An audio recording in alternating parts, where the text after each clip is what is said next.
All right. Good morning.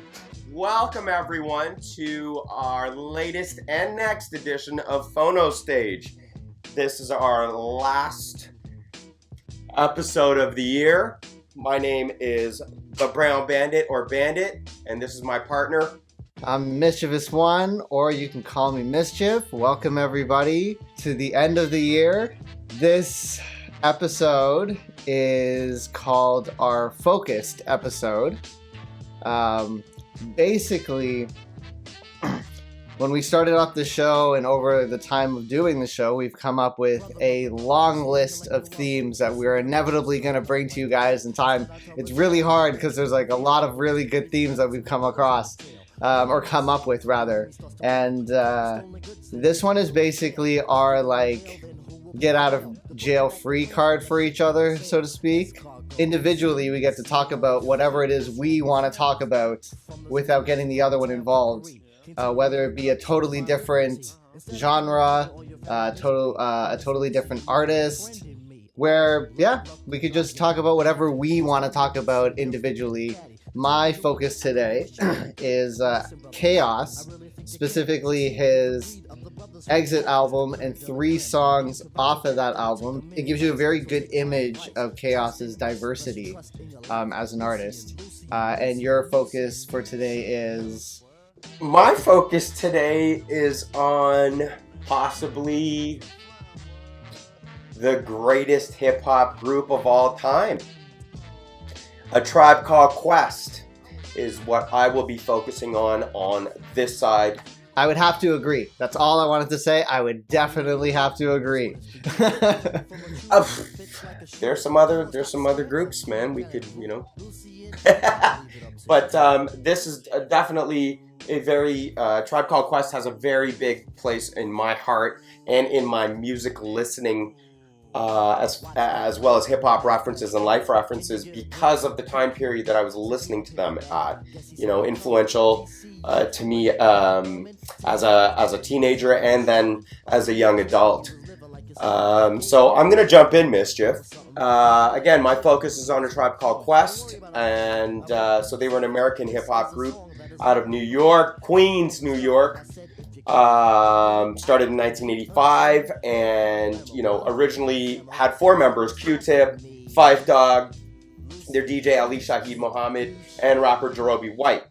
And they are definitely considered one of the foremost hip-hop acts to go into that jazzy mode. And also one of the forerunners of alternative hip-hop out in the public eye, if not in our private lives. Tribe Called Quest's debut album is called, it's a big long title, and it's People's Instinctive Travels in the Paths of Rhythm. And that came out in 90. So I'm a 16-year-old young boy man in 1990. And music was everything to us at that point. There's no internet. It's word of mouth. You're picking up magazines, Source, whatever. Again, word of mouth. My boy at the time, his name's Graham Scott, bought this tape and it had this odd cover on it. Graffiti and people running around and multicolored, and I'm like, what's this, man? Because at the time I'm listening to kind of harder stuff. I'm just getting into electronica, right? So people's Instinctive Travels in the Paths of Rhythm. It got 5 mics, a perfect rating for their first flippin' album. That's unheard of.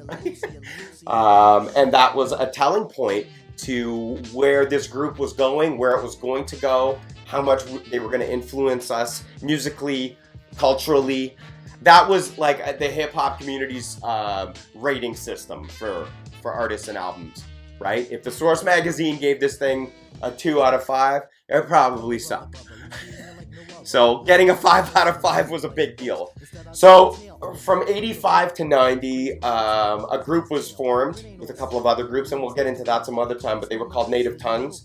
And then, of course, People's Instinctive Travels came out. And so these guys, Q-Tip and Phife Dawg, were childhood friends, right? They grew up in St. Albans in a neighborhood in Queens, New York. And originally, Q-Tip was like considered a battle rapper.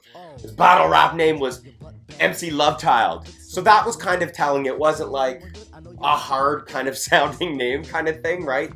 And occasionally he'd team up with, Ali Shaheed Muhammad as a rapper and DJ duo, right? Because that was the thing, like Fresh Prince and Jazzy Jeff, he's the DJ, I'm the rapper. That kind of steez was the prominent thing, right?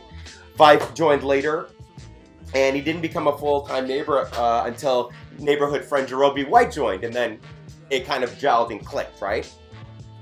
They were coined by the Jungle Brothers, who attended the same high school as Q-Tip.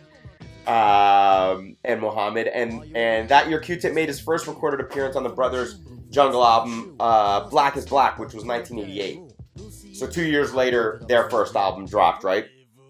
So there was others in the group. Again, I'll just mention them shortly. Jungle Brothers, Queen Latifah, De La Soul, Moni Love, and they were very like-minded as far as the Afrocentrism kind of cultural impact and way of thoughts that they went about doing things. They had really positive messages, right? And really eclectic samples that people weren't doing before. That jazzy kind of hip-hop sound started coming to the forefront because of these guys. They kind of debuted as the Native Tongues on a song called Buddy. And that I remember the video. I remember seeing the video, and they were having so much fun in the video, and they were dressed different. There was a lot of like hat tips and odes to Africa in their color choices and the stuff that they wore, which was unlike anything in hip hop at the time, kind of thing. They were kind of like the hippies of hip hop. They hired Cool DJ Red Alert, who was huge back then, still is, as their first manager. And in early '89 did a demo with Geffen Records. It was a 5-song demo, which included I Left My Wallet in El Segundo. That led down to them getting a deal with Jive Records, which was a modest deal. And the album got made. And so on this album, what I'm going to talk about is a song called Luck of Lucian. And it's an ode. It pays homage to a friend of Fife's, a French rapper named Lucian Revolution. So also he was also affiliated with the Native Tongue Posse. I just needed to stop for that. Posse in effect, yo. Do posses still exist? You're in my posse. Okay, I'm okay. Just the whole collective of those groups and artists, they themselves were a movement. Those artists, those groups together were a huge movement themselves. Oh, absolutely. And at that time, the different posses were. Luck of Lucian, back to the song, is just cool and happy as Tribe sounds and is. The song's talking about Lucian, who's adrift in America, and he's trying to, and failing to find women with his exaggerated accent. And it's actually, aside from I Left My Wallet in El Segundo, it's one of the first songs I gravitated towards. The sample was cool, had 2 samples in it. One was called 40 Days by Billy Brooks, and the other one is a song you all may know out there called All You Need Is Love by the Beatles. And back then you could sample whatever the fuck you wanted to sample, and there was no repercussions really. It came shortly here after that, right? I miss those days. Not necessarily for the artist getting sampled, but just what you could sample. So yeah, it was this horn-driven, bass-line-driven, easy breezy, happy moseying along, which is what the song's about. Homeboy's in America trying to make his way and not having luck, kind of thing, right? And the sample definitely kind of gives that feel. It's kind of like this, almost journey. Yeah, you're kind of moseying along, right? Yeah, it's it's a very playful sample and beat for sure.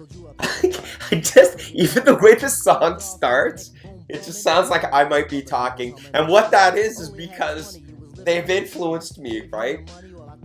With how I talk and how I go about things. Like, brother, Lucian. You're like, no, what the? Just right off the hop. It's that first thing, right? You know the song's not going to be like anything you heard. Maybe lyrically, maybe sample-wise, maybe structurally. Q-Tip ended up being a producer as well that just influenced a whole couple of generations and continues to after him. I like all the silly references to French stuff, right? They'll put you back to France on a ship with a sail. Escargot, Lucian, you eat snails. So again, nothing serious for me. This is about pure enjoyment, opening up my mind at the time I'm 16 years old to something different, because up until then, hip-hop wise, what I gravitated to was really hard. It's your angsty teenage years. I'm listening to Public Enemy, I'm listening to Cool G Rock, I'm listening to like Big Daddy Kane and NWA and all this hard stuff because I'm angry. My hormones are going crazy. And then all of a sudden, Native Tongue comes into being, right? The Jungle Brothers, Girl I'll House You, all that kind of stuff. And now Tribe. So this, again, was an easing of my mind, an easing of my soul. Now that I think about it in retrospect, it gave me a different outlet and a different path to travel on my musical journey. And so that's all I got to say about that, man. Go listen to it, people. What do you got for me, Mischief? Okay, so like I had mentioned, my focus for today is Chaos, the artist, and very specifically his first album, which was his Exit album. This album was released in March of 2002 in Canada. Chaos is a Toronto artist. Go Toronto! You know what I'm saying? Yo, champions. Chaos, Kevin Rarton, born February 1972. Like I said, is a Canadian alternative rapper, singer, songwriter, and record producer. Named Best International Hip Hop Artist at 2003 Source Awards, and was awarded Hip Hop Recording of the Year at the 2004 Canadian Urban Music Awards. In 2005, he won a Juno Award for Rap Recording of the Year for the album Joyful Rebellion, and Single of the Year for the track Crab Bucket. And he also won Video of the Year for B-Boy Stance. Chaos was also nominated for Best Dance Recording at the 2005 Grammy Awards for the collaboration with the Chemical Brothers on the song named Get Yourself High. In 2007, Chaos was nominated for 5 Juno Awards, including the Jack Richardson Producer of the Year Award, and won the Rap Recording of the Year at the 2010 Junos for his 2009 album, Yes. The songs I'm going to be talking about off of the Exit album are actually all the same title, which is Superstar. It's just that each of them is part 1, part 2, and part 0. And the first one I'm going to talk about is part 1. Now this song, again, to show Chaos's diversity, this song starts off with a reggae beat. And it's carried all the way throughout the entire track with the trumpets and a steady bass line, with the obvious emphasis on the backbeat, like reggae vibes usually give, or have to give that vibe. And overall, the music just gives off a strong island vibe, and Chaos, even though he is a Canadian-based or Toronto-based artist, he was born in Trinidad.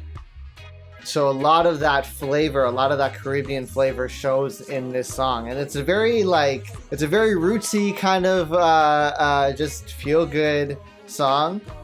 So again, the song is called Superstar. And the lyrics for this one go, "Look at how they coming and they hang me high.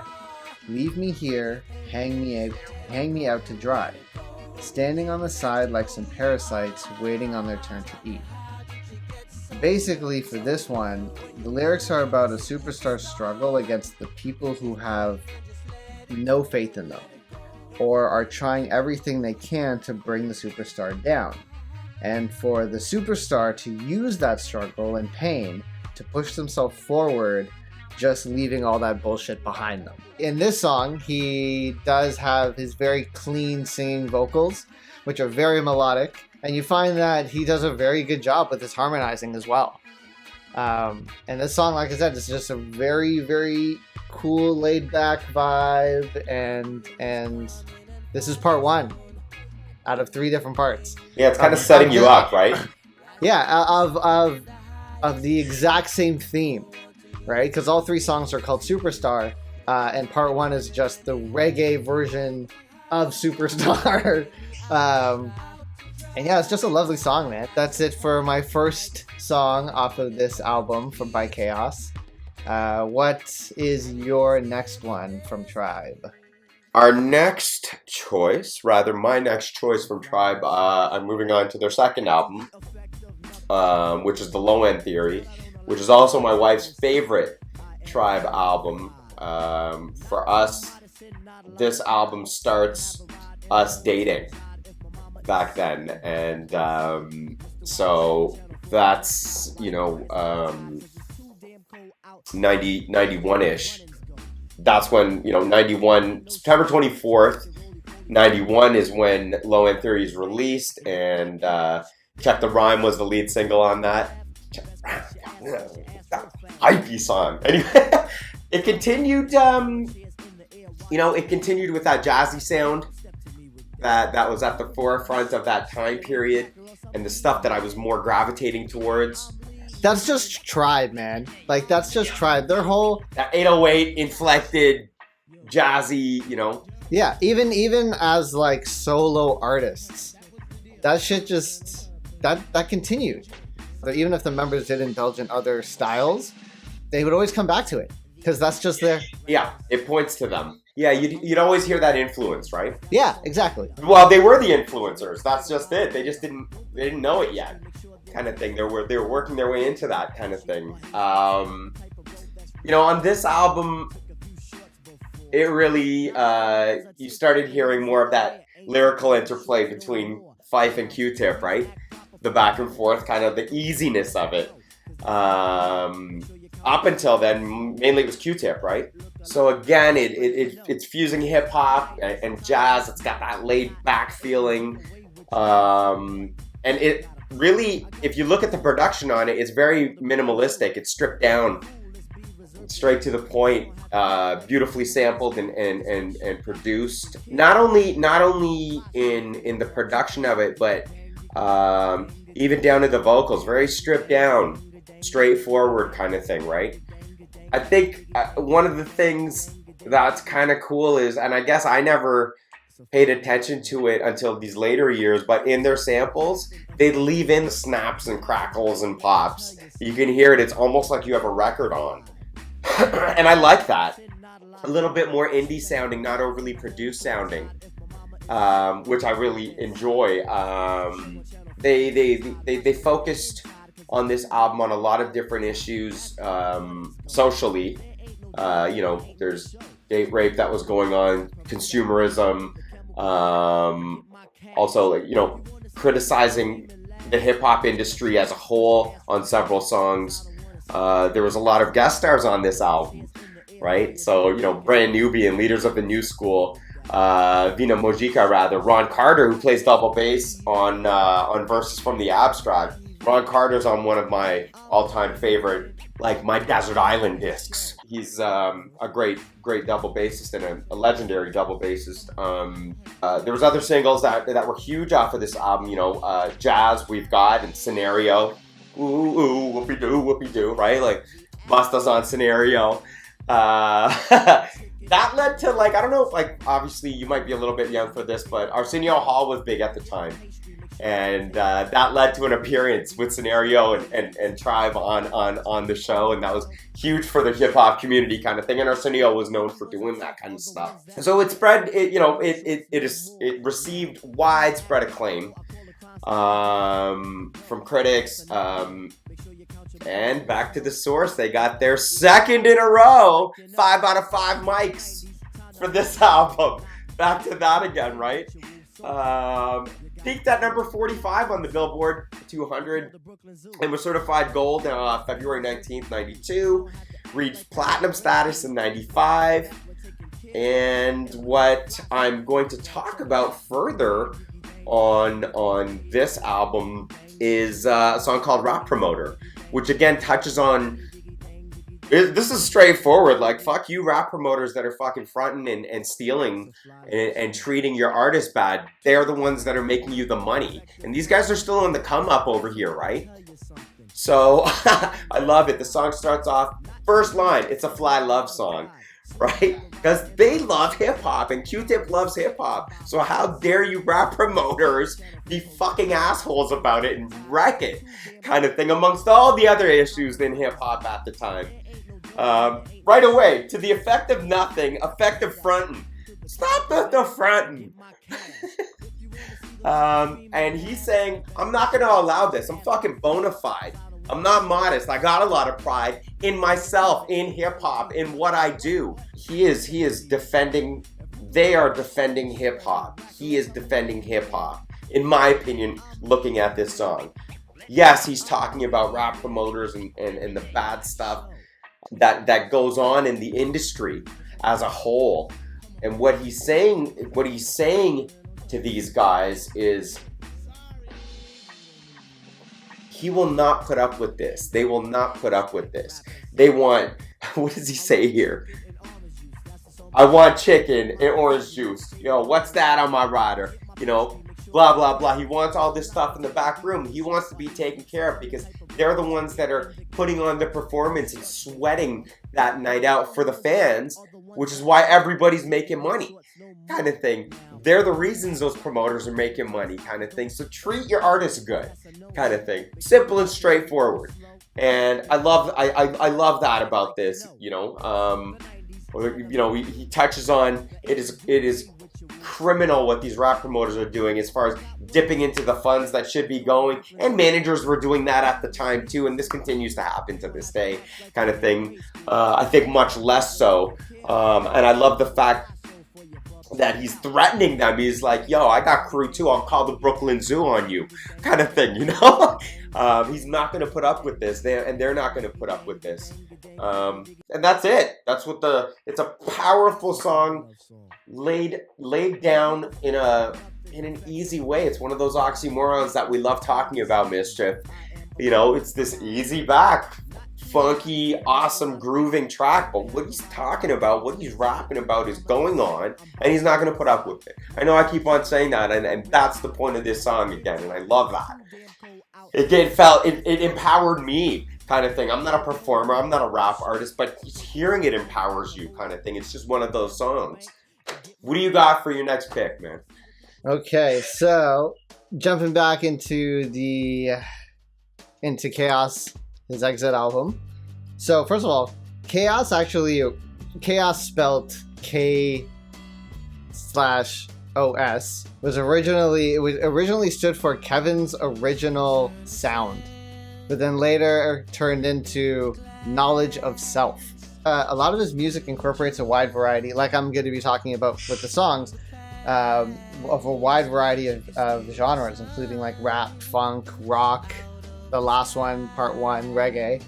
But most of his lyrics focus on trying to promote a positive message. While at times expressing criticism of mainstream hip-hop culture's obsession with money, fame, and glorification of violence. He was one of those hip-hop artists that weren't talking about the fame. The fame as in it's my fame. It's more like what fame has done to hip-hop, and just how it needs to just not be that way. I think he was kind of a natural progression from Tribe. Yeah, no, that's fair. That's fair. No, that's fair, right? It's just the early 2000s or influenced artist of Tribe, and influenced artist of Tribe, at least in our opinion. Whether that's true or not, I can only imagine, right? Like when hip hop came out, there's very few artists that were as big as Tribe that were the forefront, right, of everything that came, everything we have now.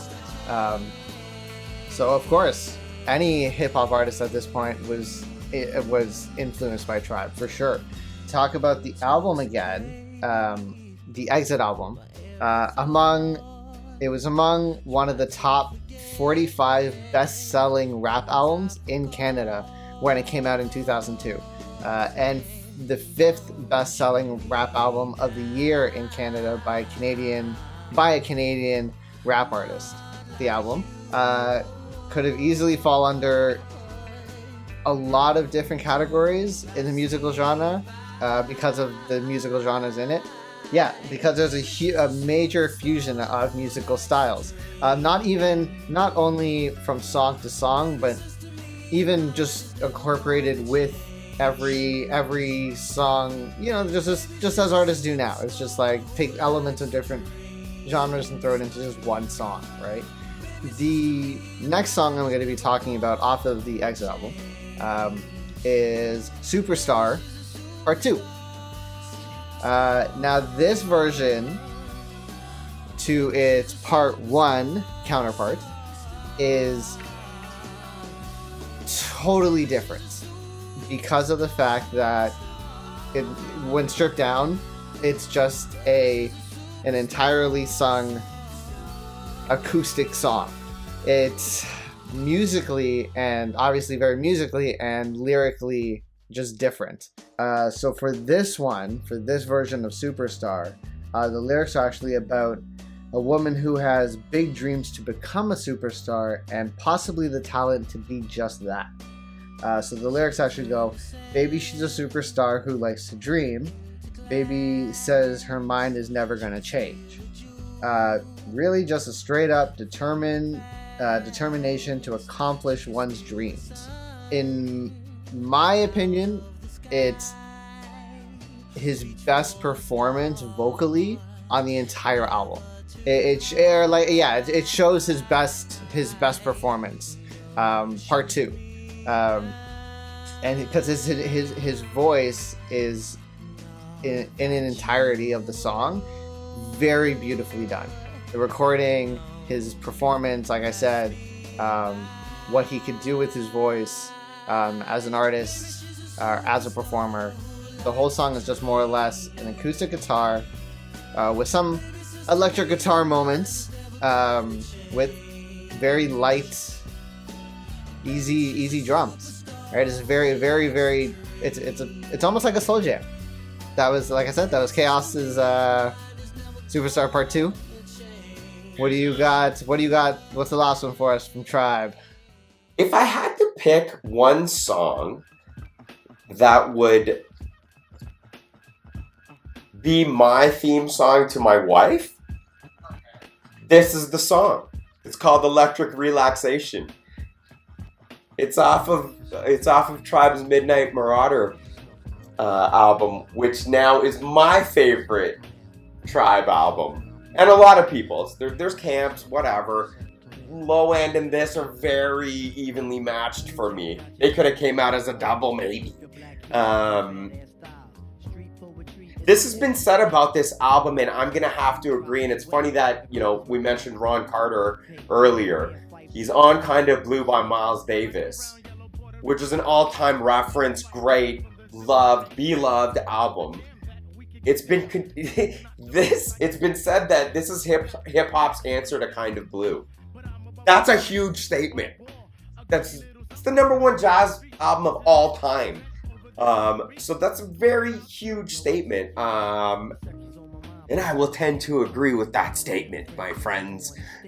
Midnight Marauders came out in November of 1993, and we're still on course and on par with that jazzy inflected 808 driven sound. First single off of it was a Ward Tour. And there was a return kind of to that different eclectic kind of sound that was on the first album.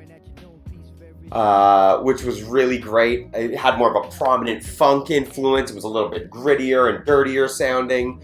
I love that the interludes were like a tour guide. Okay, come with me. This is where we're going. Enjoy. Thank you for coming along for the ride. Peace out. You know. Again, they're touching on different themes and things that are going on around them. You know, police harassment. Religious faith, the use of the N-word, yeah, and more really great guest appearances by Large Professor, Busta Rhymes, Raphael Sadiq, and I'm gonna say there wasn't a dip. A lot of times first album, sophomore album, third album, maybe. General rule of thumb is after the third album, people fall off a little bit sometimes. This was still fresh. There was a freshness to it, man. I don't know let's look up what the source, if the source gave this a 5 mic. I wonder. I didn't see that. Give me a second here. So yes, the source also gave this a 5 out of 5 mics. It's 3 in a row. Boom. Just like that. Not surprised at all. This is a magnum opus for me by them. I think this is the best Tribe album. I do not skip a single song on this album. So again, I'm gonna get back to the song. I just wanted to touch on how important of an album that was and is to this day. I'm going to talk about Electric Relaxation and get back to what I started with in the beginning of this third pick of mine. It is my ode to my wife through Tribe. And he's talking to Q-Tip's talking to a girl right in the beginning. You know, it's gonna, relax yourself, girl, please settle down, right? Have a seat, chill out for a bit, right? Honey, check it out, you got me mesmerized with your black hair and your fat ass thighs. Right off the hop, you know what's going on. Talking to a gal, right? And I like talking to gals. I liked talking to my wife back then. Or wait, I still do. It's a song about the fairer sex kind of thing. I love when Fife comes in. I like them brown, yellow, Puerto Rican, and Haitian. I like them. I like all of them. All of the many splendid, wonderful things that women can be. And that's all I have to say about this song. There is nothing more to add to it. It is perfect. It is a perfect, jazzy, danceable, nostalgic listen for me. Yeah, it's one of my favorites. It's up there as one of my favorite Tribe songs. Like, look, this is what it does to me right here. You got the same expression on your face, Mischief. This is one of the songs. Award Tour is one of the songs. Oh god, there's so many on. Like, it is a front to back album, right? Also, I like that it just kind of went in conjunction with what Chaos has been chatting about. Anyway, what's your last pick, Mischief? Okay, so part 1 was a very reggae feel.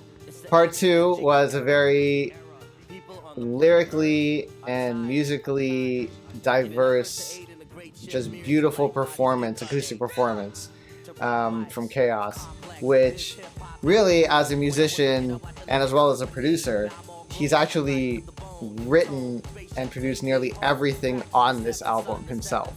And then usually performing with a live band, which is, to this day, kind of still unheard of when it comes to the hip-hop genre. It's more common now, but it's almost like respected when you see it. It just adds to the live performance, rather than seeing a hip-hop artist on stage spitting his lyrics, doing his thing, to have a whole band there putting the song together, from a digitally produced thing to on stage, every multi-member, acoustically driven, right. It's a totally different thing, and it gives off a totally different feel, and it almost makes you appreciate, for me at least, it makes you appreciate the artist a lot more. And Chaos is all about his live sound. He's all about doing every little thing himself.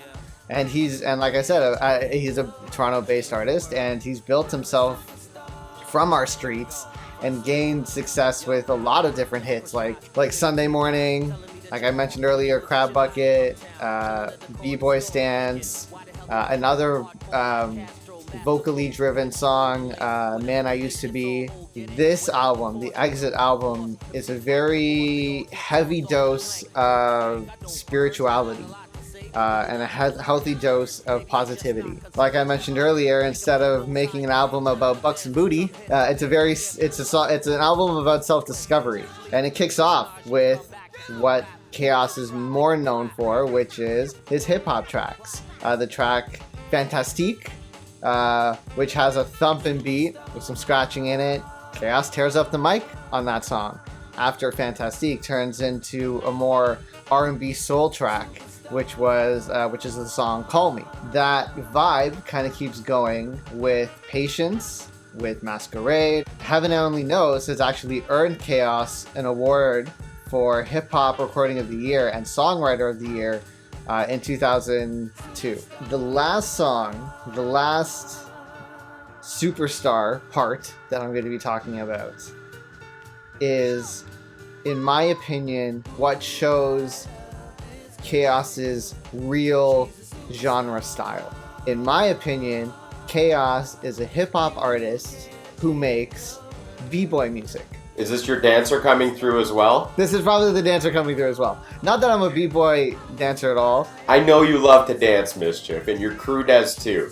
So whether, like, what do you want to term yourself, a dancer or a b-boy guy, whatever, like, you just like to dance, and this... Yeah, and it doesn't. It does. It gives you no choice at all. You as soon as the beat comes in, the drums come in, it's a b-boy song. This is my favorite of the three by far. Yeah, oh no, it's 100% mine as well, for sure. And it's also the more well-known one out of the three. This kind of shows the Tribe influence a little bit, because it's definitely the jazziest track on the entire album. Right, and has the b-boy beat to it, which old school hip hop songs were just old school hip hop songs were just used as b-boy songs anyway. And the beat is fairly simple at first, with just a piano and a stand-up bass. There's the jazz, and with some drums, and then later introducing a saxophone. Like I said, it's the jazziest song on the entire album. So for part 0. Again, these lyrics are actually about having talent as a superstar and using that talent to achieve one's dreams. Chaos is actually showing his talent as a lyricist in this version, and is actually speaking of growing up in Toronto and making it to the superstar status that he has come to today. And the main verse is rapped, with the chorus being sung very clean with some harmonies. It's definitely the standout track on the entire album. What I love about it is the fact that you get it's a great song where you get to hear a lot of his inspirations, because there's a lot of samples featuring like James Brown or the Isley Brothers, or I think there's a Flava Flav sample in there as well. So the influences are there, and this song is just a perfect example to what Chaos brings to the hip-hop community and to the b-boy community as well. Because again, a lot of his other songs off of his other albums all have that really b-boy feel. Like Crab Bucket has the same feel. It's more New Orleans kind of jazz feel, but it still holds, the beat still holds that b-boy vibe. So yeah, these are just 3 tracks, all rooted with the same idea, but giving off 3 completely different vibes. And you get your reggae tingy island tune, folksy song from the heart, and your jazzy hip-hop song, all perfectly executed by Chaos off of his Exit album. Go Toronto. Go Toronto. And yeah, that's it for my focus. I hope you guys out there enjoyed that. Unplanned, unbeknownst to us, there's just a lot of good segues with our focuses today, Mischief. I wasn't planning on referring to Tribe as an influence to Chaos. That was completely awesome. How that panned out. Again, thank you for joining us, y'all out there, for our very last show of the year. I'm the Brown Bandit, or Bandit. And I'm the Mischievous One. You can call me Mischief. Thank you as well for joining us on this episode, on our focused episode, where we get to just do our own things. As the hosts of the show, we just get to do our own thing. And yeah, thanks everyone for watching, and check out the music because they're a bunch of dope songs. Take care, everyone. Be safe. Peace. Bye.